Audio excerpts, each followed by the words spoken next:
Bom dia. Vocês estão felizes? Beberam bastante já? Tem bastante para beber ainda hoje.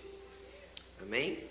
Abra a tua Bíblia comigo em 1 Samuel, capítulo 15, versículo 34.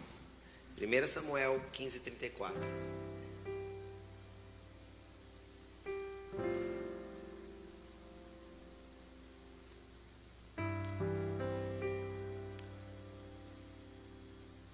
O nome da mensagem dessa manhã é Até quando?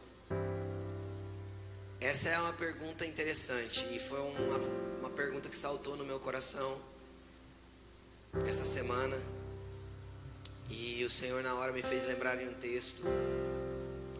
E depois eu fui vendo outros momentos que a palavra do Senhor fala sobre isso. E eu tenho certeza que o Senhor vai falar ao seu coração. E eu quero que você fique muito atento. E não ignore aquilo que Jesus vai comunicar nessa manhã, amém? 1 Samuel 15, 34. Diz assim: Então Samuel partiu para Ramá, e Saul foi para sua casa em Gibeá de Saul. Nunca mais Samuel viu Saul, até o dia da sua morte, embora se entristecesse por causa dele, porque o Senhor se arrependera de ter estabelecido Saul como rei de Israel. Deixa aberta a Bíblia, a gente vai continuar lendo esse texto ainda mais um pouco, mas eu quero falar um pouquinho aqui a respeito de Saul, e eu quero que você preste bastante atenção. Se você não conhece a história de Saul, eu gostaria muito que você, depois na sua casa, você fosse para as Escrituras e leia 1 Samuel a partir do verso 1, do capítulo 1, e pode ler aí até o 15, que você vai entender toda a história dele. Mas eu quero falar um pouquinho a respeito de Saul, só algumas coisas bastante interessantes que a gente tem que entender. Tem muitas pessoas que consideram, eu quero que você preste atenção nisso. Tem muitas pessoas que consideram que Saul não foi um rei escolhido pelo Senhor. Ele foi escolhido pelo Senhor.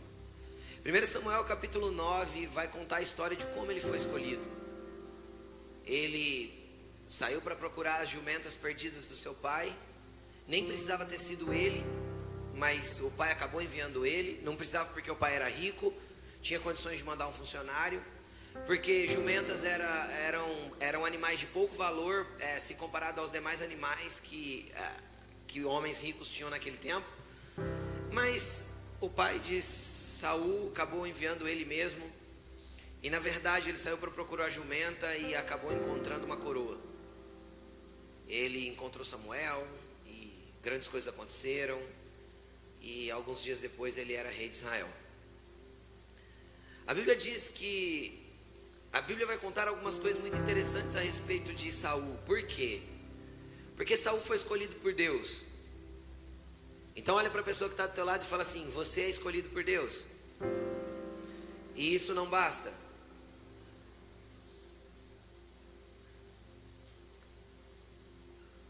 Porque quem tem promessa não morre. Vai lá no cemitério e vê. Lugar que mais tem promessa enterrada é no cemitério, de pessoas que não viveram aquilo que o Senhor queria. Escolhidos pelo Senhor. Samuel foi escolhido por Deus. Samuel recebeu uma palavra profética. Quem já recebeu a palavra profética aqui diz amém. Samuel recebeu confirmação da palavra profética. Quem já recebeu a confirmação da palavra profética diz amém. Saul, gente, estou falando errado. Saul se encontrou com Samuel, o profeta. Quem já se encontrou com um profeta alguma vez na vida que liberou coisas extraordinárias sobre a tua vida, diz amém. Saul recebeu alimentação especial. A Bíblia diz que uma parte especial do sacrifício foi separada para ele por Samuel. O que é isso? Pode ser que você já tenha acessado coisas diferentes no reino do Espírito e tem experimentado de coisas que, quando você conta, as pessoas dizem assim: uau, você já viveu isso? Pode ser que tenha sido um milagre grandioso, pode ser que tenha sido uma transformação gloriosa, pode ser que tenha sido algo incrível, mas não basta. Tudo isso Saul viveu. Tudo isso Saul viveu. Saul, depois de sair de perto de Samuel, a Bíblia diz que ele encontrou uma companhia de profetas que vinham profetizando, e quando ele se deparou com aquela companhia de profetas, a Bíblia diz que ele entrou em transe. Em outras palavras, foi cheio do Espírito e bebeu até cair. Entende ou não? Muita glória, muito poder. E a Bíblia diz que ele também profetizou, de tão cheio de Deus que ele foi. Surgiu até um ditado naquele tempo que eu não sei para que eles usavam, o que significava bem ao certo, mas a Bíblia diz que surgiu um ditado: por isso se diz em Israel, está Saul entre os profetas? Ou seja, ele entrou num ambiente profético, ele entrou numa casa profética, ele entrou numa companhia de profetas. E muitas vezes pode ser que você tenha preso na sua mente um misticismo a respeito do ambiente profético e da companhia de profetas. Porque ser um profeta de encargo são aqueles que o próprio Senhor escolheu. Ele mesmo deu alguns para profetas. Mas carregar um espírito profético é para todos os filhos, porque profético é aquele que consegue discernir o que o céu está dizendo e manifestar na terra a vontade do Pai.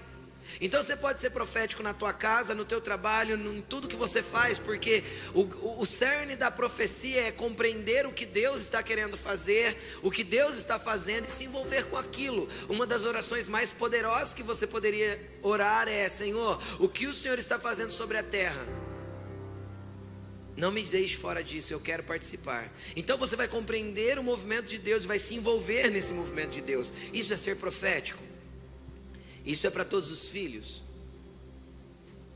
Então Saul se tornou uma pessoa profética, porque ele entrou no meio do ambiente profético e ele recebeu aquela carga de glória. Só que receber uma carga de glória e viver a segunda-feira igual às outras vezes, igual às outras maneiras, o outro tempo que você sempre viveu, como todas as segundas-feiras, não vai mudar nada na tua vida. Então a gente vem para uma conferência profética, às vezes com a expectativa grande de que o Senhor vai derramar muita graça, muita glória, e derrama. Porque eu tenho certeza que pessoas aqui já foram tocadas e cheias do Espírito Santo desde ontem e ainda serão hoje. Só que como será o teu amanhã? A conferência acaba hoje à noite, e amanhã de manhã quem será você? Porque Saul saiu no meio daquele ambiente profético, carregado do Espírito Santo, cheio do poder de Deus, e ele foi reinar. Só que ele decidiu reinar sem Deus. Ele decidiu reinar sem Deus. E aí o que eu quero que você trace um paralelo com a sua vida? Quantas vezes Deus já proporcionou você se inserir em ambientes proféticos, ser cheio do Espírito Santo, ser tocado por Ele? Quantas vezes você já teve a oportunidade de comer alimentos que outros não comeram? Um banquete espiritual robusto, cheio de todo tipo de vitaminas espirituais que você poderia receber para ter uma vida diferente, só que isso não fez efeito. Tudo isso passou pela vida de Saul. Mas Saul, ele tinha um problema. E o pior que é um problema que a igreja tem, e eu me envolvo porque eu também sou igreja. Qual que foi o problema de Saul? Dificuldade de obedecer aquilo que o céu estava dizendo. Porque se somos proféticos, vamos ouvir o céu, e quando o céu dizer, como vamos reagir? Entendeu o que eu estou querendo dizer? Quando o céu falar e nós ouvirmos e entendermos no nosso espírito, o que faremos com aquilo que o céu disse? Porque não adianta eu dizer que sou profético nos meus ouvidos, se não sou profético nas minhas ações, se não manifesto aquilo que profeticamente o céu liberou, se não coloco em ação aquilo que o céu está colocando dentro do meu coração.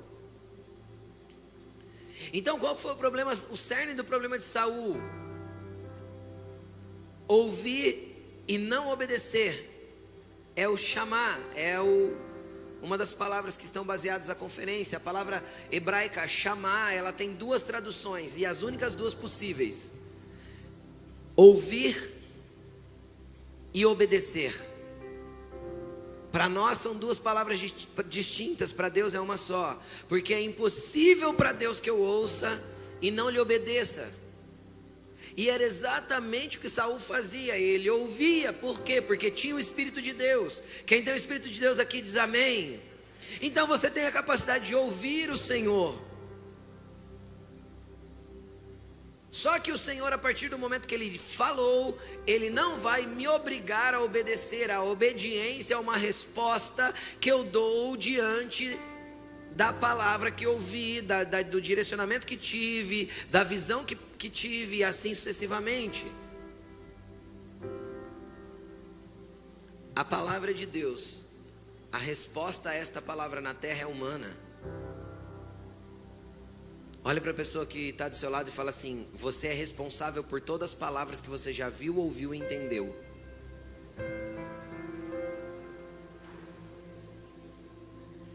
Viu, ouviu e entendeu. Porque pode ser que você não tenha ouvido, mas você tenha visto e entendido. Quando Moisés teve que construir o tabernáculo, Deus falou assim: ó, tenha cuidado de fazer tudo conforme te foi mostrado. Então nem sempre você vai ouvir, às vezes você vai ver e compreender.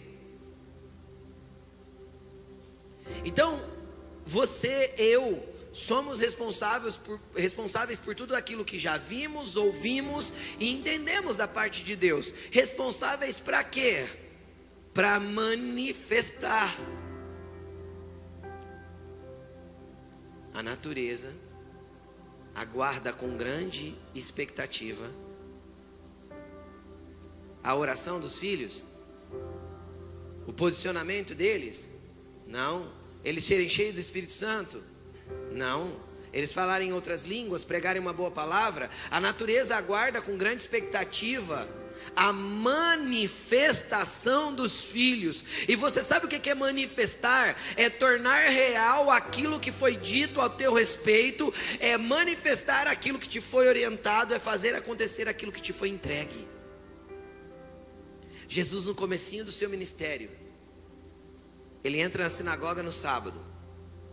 É-lhe dado a oportunidade de ler as Escrituras. Ele abre, ele pega o rolo de Isaías e ele abre na onde está escrito: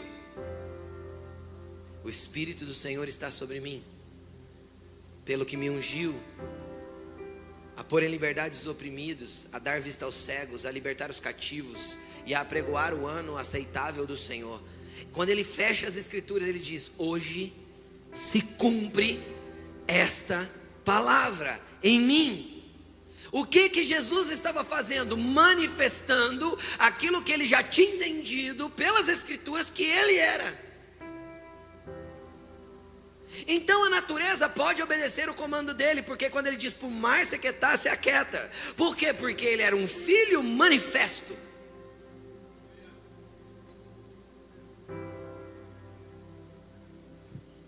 O problema é que muitas vezes nós somos pessoas que carregamos muito. E essa frase virou comum nos últimos anos no meio evangélico, no meio gospel, no meio cristão, chame de o que você quiser. Eu respeito o que você carrega. Eu entendo o que você carrega, eu reconheço o que você carrega. Isso é importante, para a gente não desonrar aquilo que Deus entregou para algumas pessoas e acabar colhendo a consequência disso. É importantíssimo reconhecer o que a pessoa carrega. Só que deixa eu te explicar uma coisa. Infelizmente tem pessoas carregando muito e manifestando pouco. Manifestando muito aquém do que aquilo que deveríamos manifestar. E falo com vocês como quem foi cortado por essa palavra, profundamente. Deus está à procura de filhos manifestos, filhos proféticos que manifestam quem Ele é, a partir daquilo que você já ouviu, já viu e já entendeu do Senhor.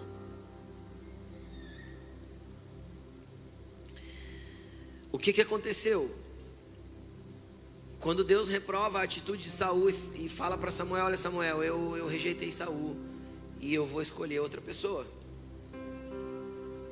A Bíblia diz que os dois se separaram e Saul foi para sua casa, assim como Samuel foi para sua casa. Cada um morava numa cidade distinta e eles nunca mais se viram. Nunca mais se viram, até o dia da morte de Samuel, que eu acredito que Saul tenha ido no sepultamento. E aí vem o versículo 1 do capítulo 16. 1 Samuel 16, 1 vai dizer o seguinte: o Senhor disse a Samuel: até quando você irá se entristecer por causa de Saul?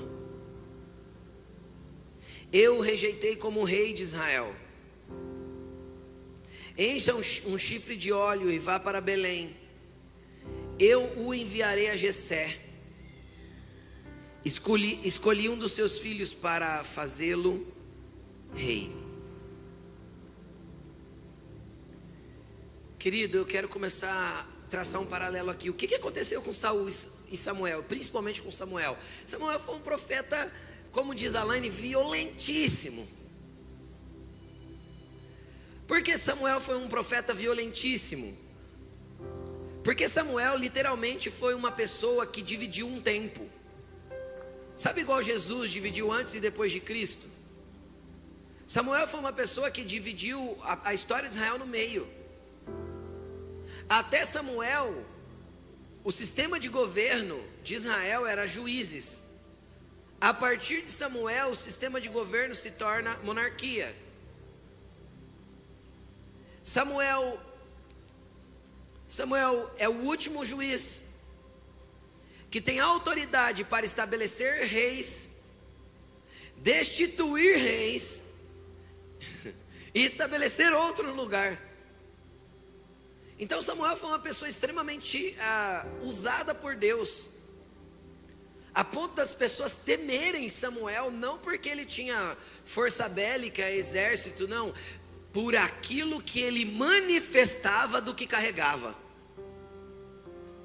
As pessoas chegavam a temer Samuel. Quando ele chega em Belém, as autoridades de Belém perguntam para ele: você vem em paz?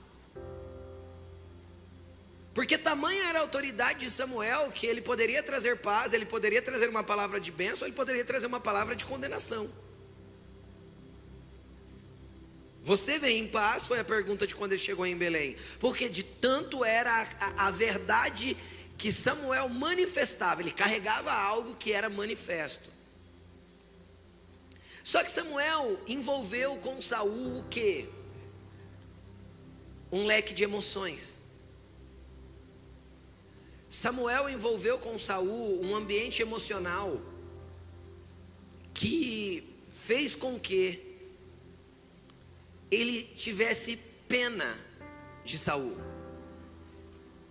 O versículo que nós acabamos de ler, o 15 a 35, diz que ele se entristecia por causa que o Senhor se arrependera de ter estabelecido como rei. E aí o Senhor pergunta para ele: até quando você vai se entristecer por causa de Saul? Agora, fala para mim, o que deixa você triste é algo no espírito ou é algo na esfera da alma que você carrega?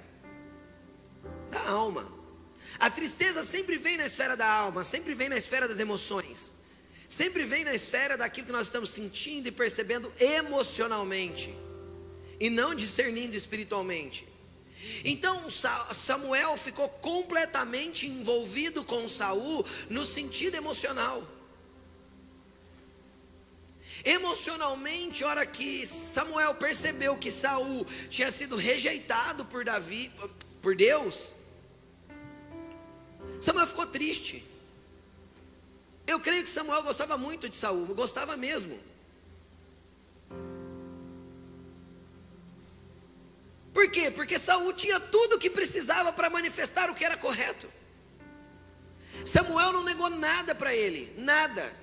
Até quando ele errou, um dos erros dele foi não ter matado um rei que Deus mandou matar, Agag. Ele trouxe o rei para quê? Porque um rei conquistar outro rei naquele tempo era troféu. Entende? Ter um rei servindo, ter um rei debaixo da sua mesa comendo as suas migalhas, ou preso no seu calabouço, era troféu, era mostrar para esse rei que tinha vencido que ele era melhor do que o outro. Entende o que eu estou falando? Deus mandou matar, Deus mandou capturar. Sabe quem mata esse rei? O próprio Samuel. Ou seja, Samuel, ele forçou tanto que Saul manifestasse, que ele fez até aquilo que Saul deveria ter feito. Agora deixa eu te falar, pode ser que Deus já colocou pessoas perto de você, que já depositou tanto na tua vida, que até pega na tua mão para te mostrar o que você precisa fazer, essas pessoas já fizeram. Mas até quando? Às vezes tem pessoas que já te ensinaram tanto, já te mostraram tanto o caminho, e você continua errando nos mesmos erros, fazendo as mesmas coisas. Às vezes você já recebeu imposição de mão de tanta gente, e você continua no mesmo lugar. Às vezes você já recebeu tanta coisa de tantas pessoas, e por que é sempre igual? Porque você ainda ouve, entende e não obedece. E não manifesta.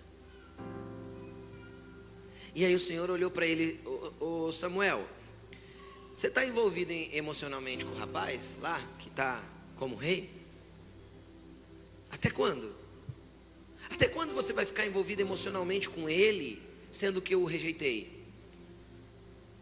E aí eu quero fazer algumas perguntas, que isso vem para nós, porque o que Samuel estava sofrendo? Estava sofrendo de ver alguém tão capacitado, ele estava sofrendo de ver alguém tão preparado, ele estava sofrendo de ver alguém tão forte, porque a Bíblia diz que Saul era dos ombros para cima mais alto que todos os homens de Israel. Entende ou não? Quando estava todo mundo alinhado, a cabeça do cara mais alto batia no ombro de Saul. E a Bíblia diz que ele era bonito, forte, de boa aparência.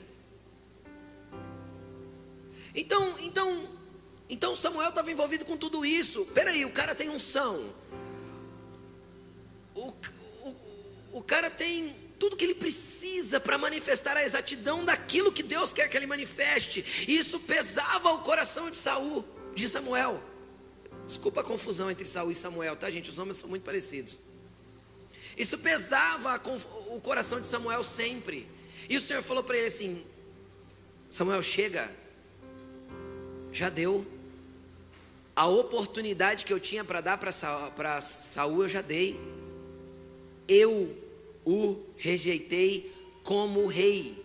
Deus não rejeita pessoas como pessoas. Deus ama o mundo todo, ok? Deus nunca vai rejeitar um ser humano para salvá-lo. Nunca. A não ser que a pessoa rejeite a Cristo. São as pessoas que rejeitam a Cristo. Porém, existem lugares que para nós acessarmos, existe uma janela de oportunidade, existe um kairós aberto da parte de Deus. Existe um tempo oportuno na onde uma janela de oportunidade se abre. E se não acessarmos, nós vamos deixar aquela vaga aberta para que outro realize aquilo que Deus tinha nos escolhido para realizar. Tem uma canção antiga da Nívia Soares que vai dizer aqui: não passe de mim o tempo da tua visitação, porque o tempo da visitação passa. Houve um dia específico e uma data específica para que os apóstolos fossem cheios do Espírito Santo, e tinha data marcada, foi no dia de Pentecostes. Mas não veio sobre todos, veio só para os 120 que estavam esperando que viesse. Entendem? Então existem janelas de oportunidade no reino do Espírito, onde céus e terra se encontram, abrindo uma fissura de conexão. E se eu for tentar explicar isso, às vezes eu vou muito longe, mas é mais ou menos assim: o céu é infinito, constante e atemporal, os ambientes espirituais. Deus não vive na linha do tempo e espaço que nós vivemos, ok? Esse tempo a Bíblia chama de Aion, o tempo da eternidade, não tem começo, nem meio, nem fim. Não entra direito na tua cabeça, né? Nem na minha, porque nós somos limitados à linha cronológica. Então o céu vive num ambiente onde 1000 anos para Deus é como um dia e um dia como 1000 anos. Não tem discernimento natural dentro da linha cronológica aquilo que é o ambiente espiritual. Tudo bem? Estão compreendendo ou não? Nós vivemos a linha cronológica, é igual uma régua, gente. Começa e vai seguindo, ano, dia, mês, primavera, estação, vai, não para. E um dia, essa linha do tempo vai te levar para um caixão, querendo ou não. Entende ou não? Isso é Cronos. É uma linha contínua, reta e sem parar. Tempo cronológico. Entre esses dois ambientes existem janelas de oportunidade. A Bíblia chama de Kairos. As 3 palavras na nossa Bíblia aparecem como tempo. Aion às vezes aparece como tempo, às vezes aparece como eternidade. A palavra Kairos e a palavra Cronos aparecem as duas como tempo ou como épocas. Quando elas estão no mesmo versículo, como é Atos 1:8, que Jesus vai dizer para os discípulos assim: não cabe a vós entender os tempos e as épocas que o próprio Pai determinou pela sua própria vontade. Está escrito os Cronos e os Kairos.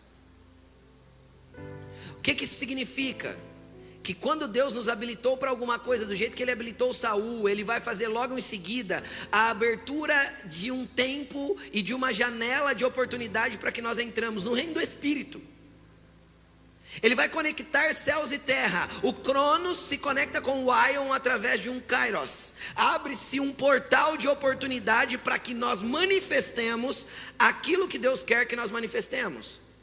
Foi o que aconteceu com Saul. E às vezes nós deixamos passar. Eu já deixei. Acho que a maioria aqui já deixou. E aí existem algumas coisas que Deus vai insistir conosco, como Ele insistiu com Samuel. Ele vai deixar um ciclo passar, porque às vezes para que nós voltemos naquele ponto exato da nossa vida, um ciclo vai acontecer. E pessoas que vivem de ciclo em ciclo, repetindo e repetindo as mesmas coisas, e parece que nunca avança, é porque Deus está abrindo oportunidades para você avançar e você quer continuar fazendo a mesma coisa.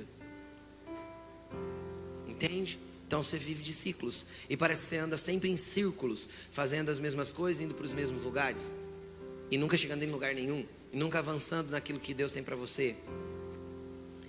E aí, a pergunta do Senhor para nós nessa manhã é: até quando? Até quando nós vamos lamentar por aquilo que Deus não quer mais? É outra coisa que precisamos entender. Existem tempos e estações, e eu gostaria que você, no período da tarde, principalmente, como está bem fresquinho aqui dentro da igreja, eu gostaria que você viesse agasalhado com a sua blusa mais grossa, pode ser? Por que não? Porque é uma roupa inadequada para a estação na qual nós estamos vivendo, né? Na verdade, para a loucura do clima que nós estamos vivendo, né? Porque a estação é primavera, era para estar maravilhoso o clima, não começou o verão ainda, mas tá bom, voltando.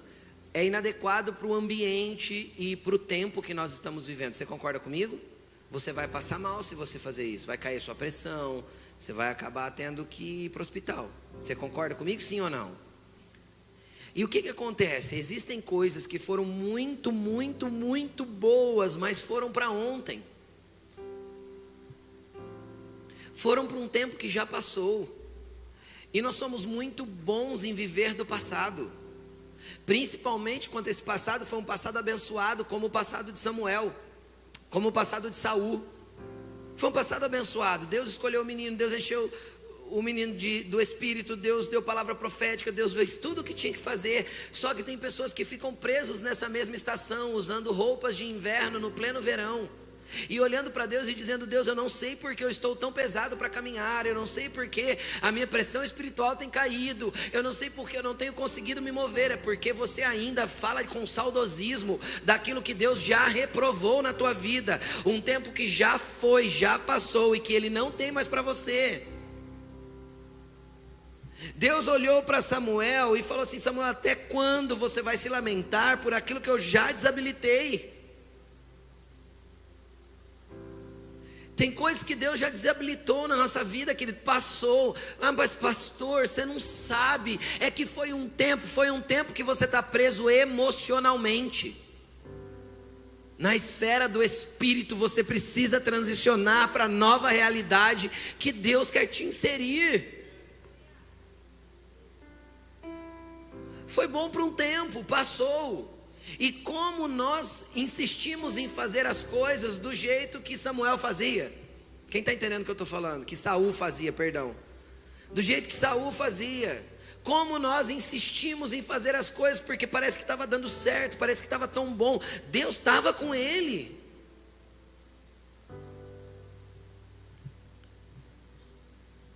Quando nós paramos coisas ruins, é uma maravilha. A gente fala assim: ufa, graças a Deus acabou. Agora o difícil é quando Deus nos pede para parar coisas boas. Entende? Porque na cabeça de Samuel, no emocional de Samuel, Saul era uma coisa boa.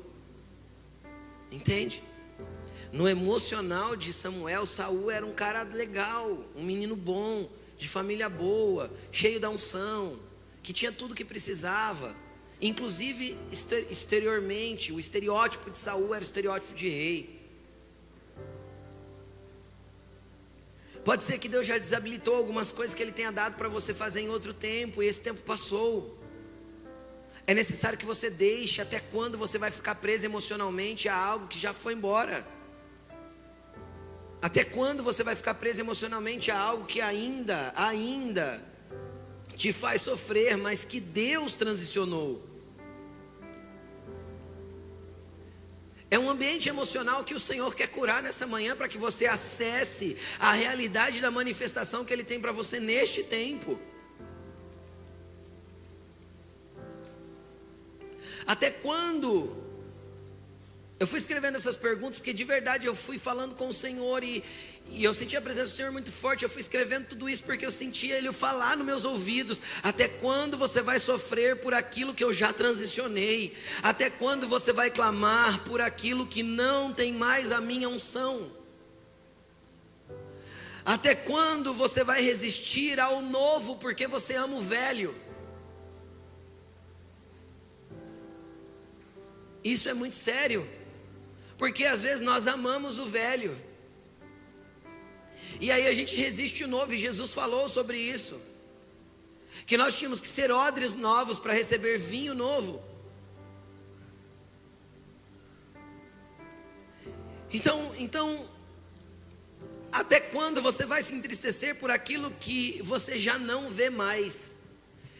Deus disse a Bíblia diz que Samuel já não via Saul há muito tempo. Então às vezes já tem coisa que foi tirada da tua vida e você não vê mais, só que você está triste ainda, está abalado ainda não conseguiu transicionar, ainda não conseguiu mudar de lugar, ainda você está vivendo do velho, ainda você lembra com saudosismo, ainda te dói, Ei, há uma nova realidade no Espírito preparada para você. Há uma nova realidade daquilo que Deus quer fazer neste tempo. Há uma nova realidade sendo aberta, porque há uma janela de oportunidade de Deus para a tua vida nesta estação. Tire as roupas velhas, tire as roupas da estação passada, mude aquilo que Deus tem para fazer na tua vida, porque o Senhor quer te conduzir para algo novo. O Senhor quer te conduzir para algo que realmente tem a ver com aquilo que Ele está fazendo neste tempo. E aí o que Ele fala para Samuel? Samuel, pega o chifre, coloca óleo e vai para Belém. Por quê? Porque lá em Belém tem alguém escolhido.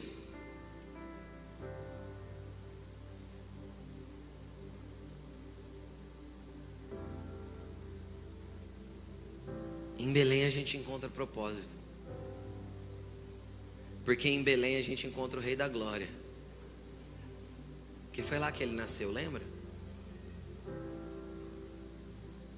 Samuel olha para o Senhor. Nós não lemos o versículo, vamos ler. O versículo 2 vai dizer o seguinte: Samuel, porém, disse: como poderei ir?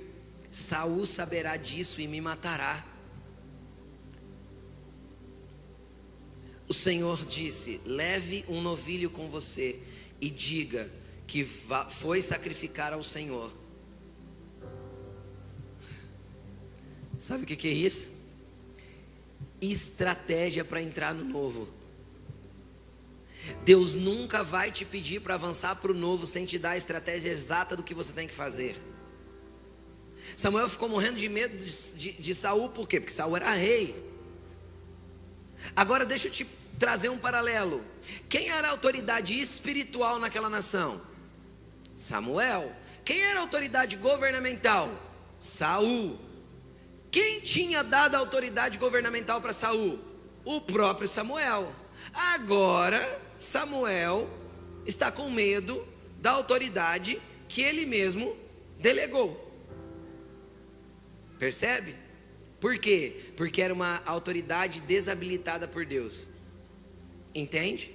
Era alguma coisa que Deus já não estava mais com ele. Então se Deus não está mais com ele, Samuel temia, porque ele percebia que Saul podia agir completamente movido por aquilo que não era a vontade de Deus. Então uma autoridade delegada sem a vontade de Deus estabelecida na vida dele é um perigo.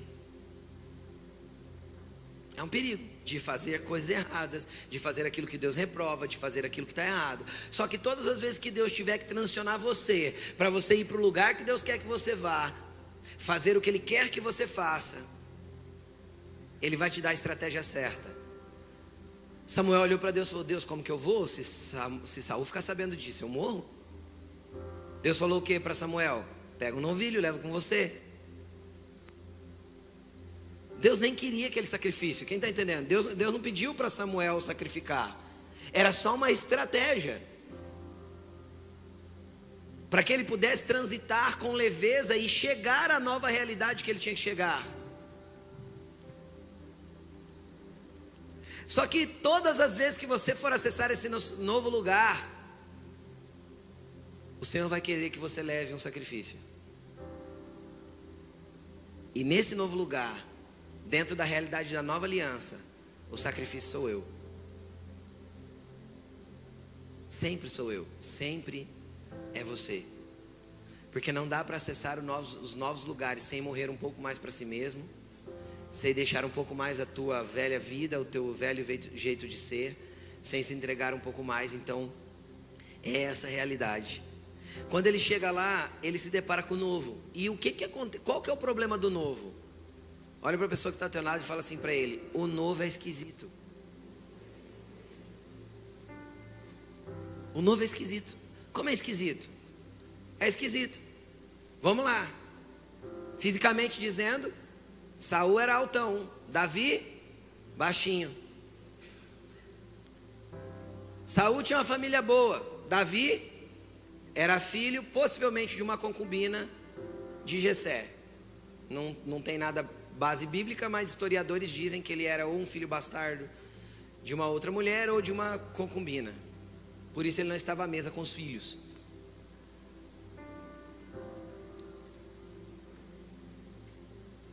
Davi não tinha nem o biotipo judaico dos homens de Israel daquele tempo.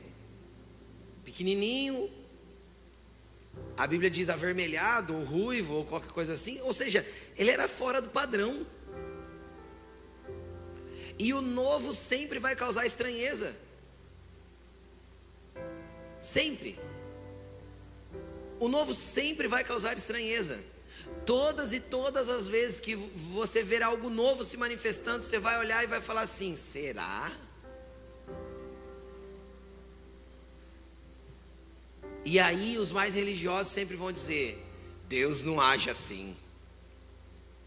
Você não agiria assim. Deus não negocia valores e princípios, métodos. Deus sempre mudou os métodos. E aí a hora que entra um método novo, um jeito novo, uma manifestação nova, aquilo que Deus quer fazer de novo, eis que faço nova todas as coisas. Ele é Deus do novo. Ele é Deus do novo. Pode ler, você vai achar essa frase na Bíblia não sei quantas vezes. Eis que faço nova todas as coisas. Eis que estou fazendo algo novo que vai fazer cair o queixo das pessoas que verem. Por que não aceitaram Jesus quando Jesus veio como Messias? Porque ele era fora do padrão. Porque ele era o novo estranho, o novo esquisito, fora da perspectiva. E como nós temos resistência com o novo? Por quê? Porque a gente é apegado emocionalmente ao velho. Então todo novo causa estranheza. A Bíblia diz que quando Samuel viu o filho mais velho de Jessé, ele pensou consigo mesmo, com certeza é esse que o Senhor escolheu. Por quê? Porque ele olhava pelo modelo Saul de ser.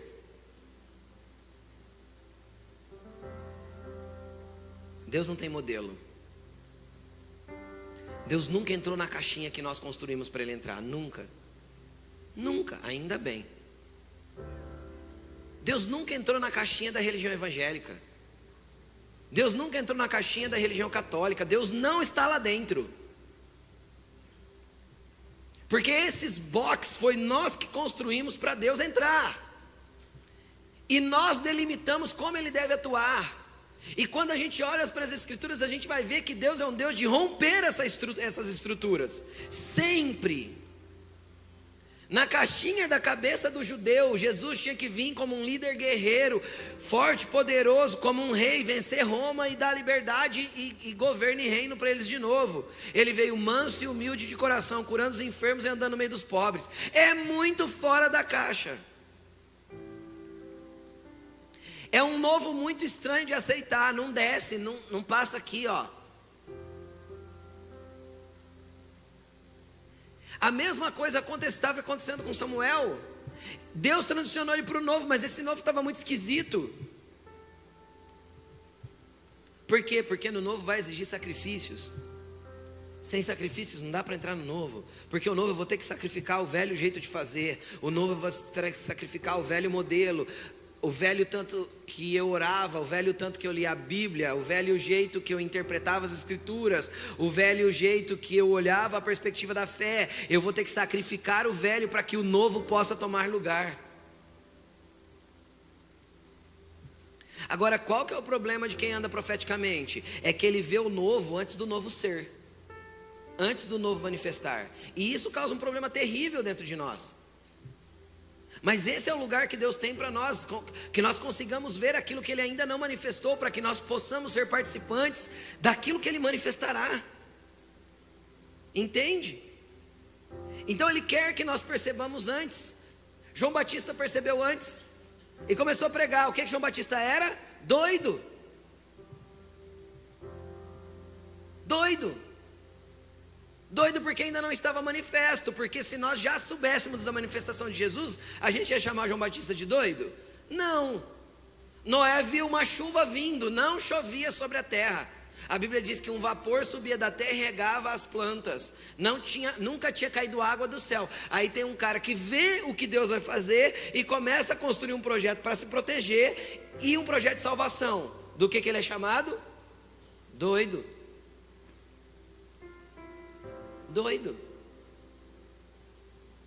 Nenhum dos discípulos de Elias seguiu Elias.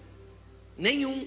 Só Eliseu seguiu por onde ele foi, até que ele foi levado para o céu. E Elias insistiu para Eliseu deixar de segui-lo. Fica aqui, eu vou, você fica. Ele fala, não fico. Onde você for eu vou. Por quê? Porque Eliseu percebeu que algo novo estava vindo. Ele foi insistente em acessar esse algo novo. Quem está entendendo o que eu estou falando? Por quê? Porque Eliseu queria ser a manifestação da porção dobrada de Elias. Agora a minha pergunta é: que manifestação você quer ser? E até quando você vai estar apegado àquilo que é velho? Até quando você estará apegado àquilo que Deus não mais quer que você faça? Até quando você vai estar se gabando do seu currículo, daquilo que você já realizou, daquilo que já aconteceu através da sua vida, daquilo que você já tocou, daquilo que você já recebeu? Ei, esses foram dias de Saul. Passou. Tem algo novo de Deus para descer sobre a tua vida. Tem uma janela de Deus nova para acontecer sobre a tua vida. E Ele quer marcar a tua vida a partir de hoje para que você acesse esse novo lugar. Mas até quando? Você vai se conformar em ficar nessa inércia ou ficar se lamentando por aquilo que já passou? Eu quero ir para um outro texto.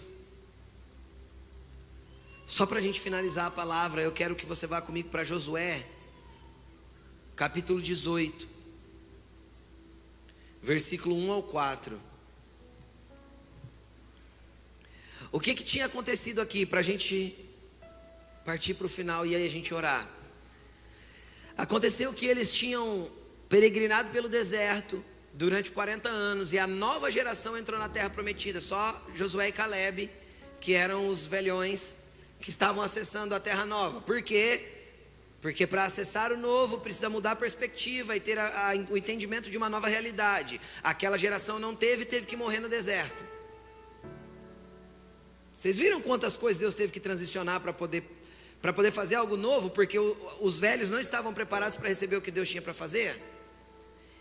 Eu tenho percebido junto com a Alaine que os últimos 2 anos foram 2 anos de muita transição no ambiente do Espírito.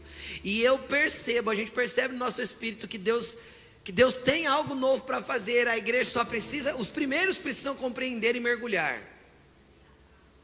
E aí vai começar a romper e vai virar uma onda, como sempre é. Mas tem algo novo que a gente ainda não compreende bem que está vindo. Ou está chegando, ou já está aí, e a gente só não conseguiu acessar ainda. O que tinha acontecido? Morreu a geração de quem não entendeu.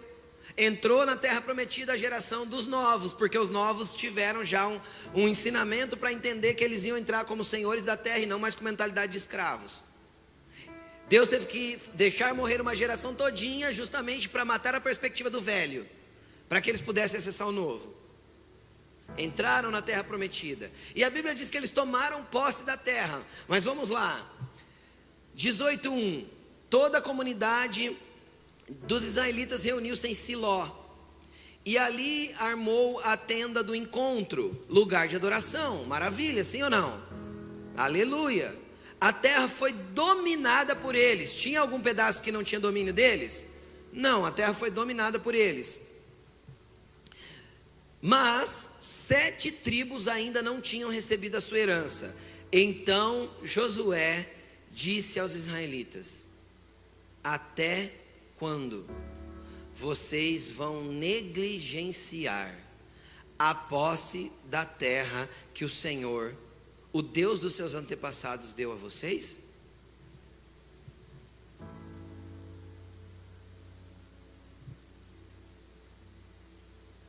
Até quando nós vamos negligenciar a posse da terra que Deus nos deu? A escritura de Deus já foi passada. O Espírito já revelou no teu espírito. Você é responsável por aquilo que viu, ouviu e entendeu no Senhor. Até quando nós vamos negligenciar tomar posse dessa terra que o Senhor nos deu? Até quando nós vamos negligenciar tomar posse e entrar naquilo que o Senhor já falou, já comunicou e já nos fez entender? Até quando nós vamos negligenciar a posse daquilo que o Senhor nos deu? Até quando nós vamos olhar para a terra e falar: legal, é nossa. Eu tenho herança por direito. Porque Cristo me deu herança. E a herança eu só tomo posse. A herança só se toma posse quando o pai morre. Você concorda comigo? Jesus já morreu. A herança está disponível para você tomar posse. Você entendeu isso? Jesus já morreu, a herança está disponível para você tomar posse. Quais são as palavras que você carrega para se apossar da terra que Ele já te deu?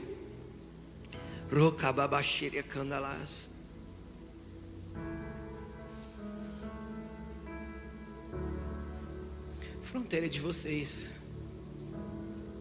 Toma posse e sejam filhos manifestos. Deus tem algo para fazer naquela terra e faz tempo que Ele está tentando, e vocês sabem disso.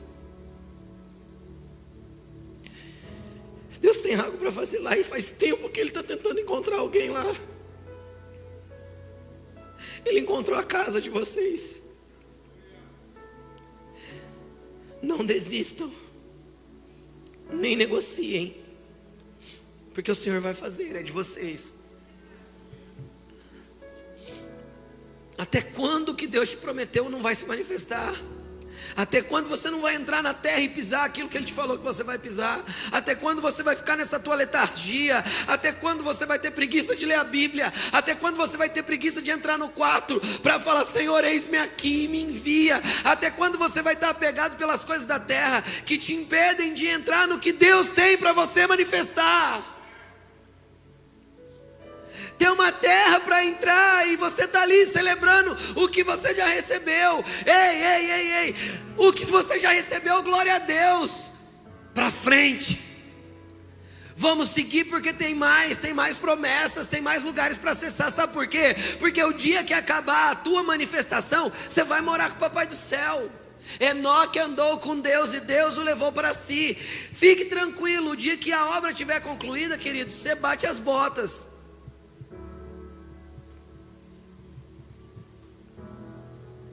Mas enquanto você tem fôlego, ainda há o que fazer. Ainda tem algo para ser manifesto. E se você está confuso, porque às vezes você está confuso por quê? Porque os processos foram difíceis para te deixar maduro o suficiente para entrar no lugar que Deus estava te apontando.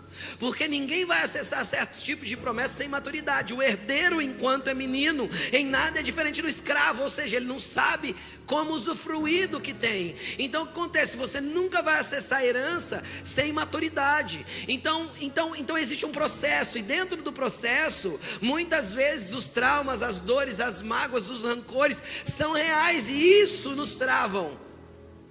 Deixa eu te explicar uma coisa. A prova não foi para você morrer. A prova foi para te aprovar, para você estar habilitado. Quando eu faço uma prova é porque eu entro num lugar de habilitação. Sim ou não? Sim, é claro que sim.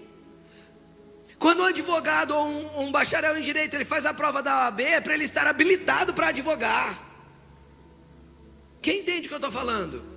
Quando você entregou teu TCC, que foi uma prova, você entregou para ser habilitado naquilo que você tinha estudado por 4 anos ou 5 anos.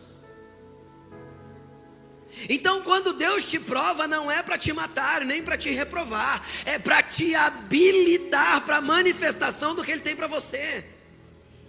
Só que aí você se apegou à dor emocional e entrou num lugar de vitimismo, onde tudo dói, tudo, olha o que fizeram comigo. Não fizeram nada, Deus permitiu que acontecesse para te deixar habilitado para a nova estação que Ele tem para você.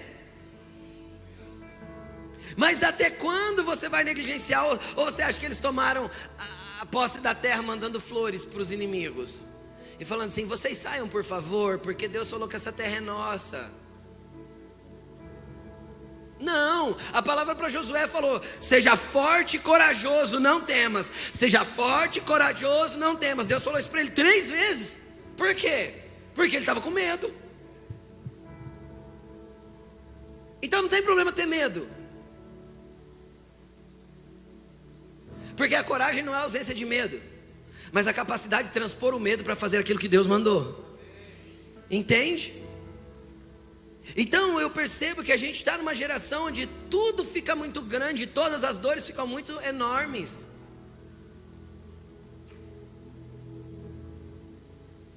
Deixa eu te explicar que da segunda cidade que eles foram invadir, morreu 38, 36, alguma coisa assim.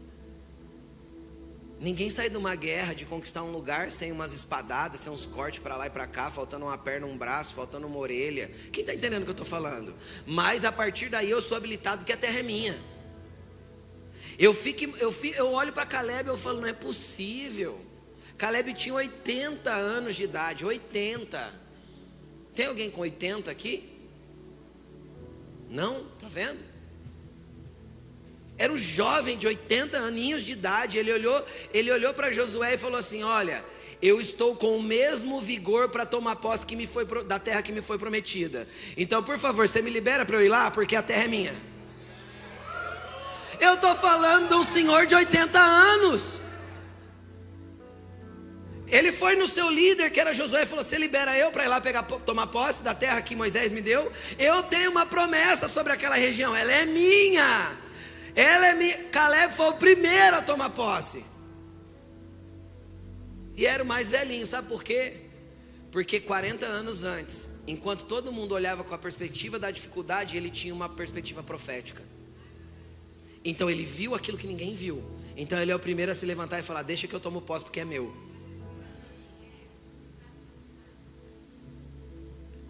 Pode ser que você esteja pensando que está tarde demais, que já passou o teu tempo. Caleb podia ter pensado isso também. E Moisés também. Eu não sei se você sabe, mas Moisés na frente da sarça ardente, que lindo, 80 anos. Era para ter acontecido 30 anos antes. 30 anos para ter aquele ciclo no tempo, lembra? E voltar à janela de oportunidade de novo. 30 anos. Mas voltou. E Deus falou: está na hora de ir. E ele fez o quê? Mas como eu vou?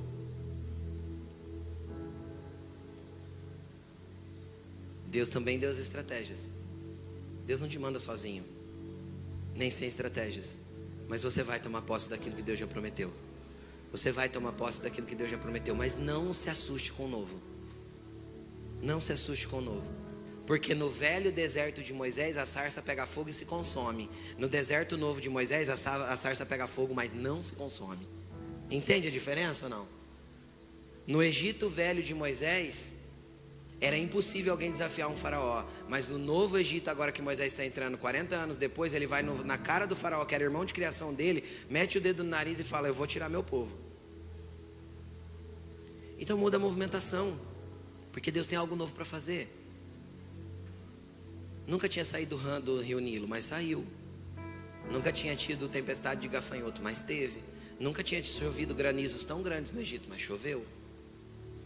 Porque no novo de Deus ele faz milagres suficientes só para mostrar que ele é Deus, mas para te levar para esse novo lugar. Só que a palavra dessa manhã é: até quando? Até quando? E Jesus também usou essa palavra, viu? O dia que os discípulos foram expulsar um demônio e não deram conta, o pai do menino veio e falou assim: ó, eu levei para os seus discípulos, mas eles não conseguiram expulsar. O senhor pode expulsar? Faz alguma coisa por mim, por favor. A primeira palavra que Jesus fala é: até quando eu estarei com vocês, geração incrédula? Até quando eu estarei entre vós? Queridos, Ele ainda está entre nós. Só que em breve Ele vai aparecer na nuvem com poder e grande glória. E essa janela que está aberta hoje vai estar fechada para sempre, que é a janela da graça. E essa é grande. Então você tem a graça aberta para você hoje, para você acessar todas as promessas que Deus já te deu.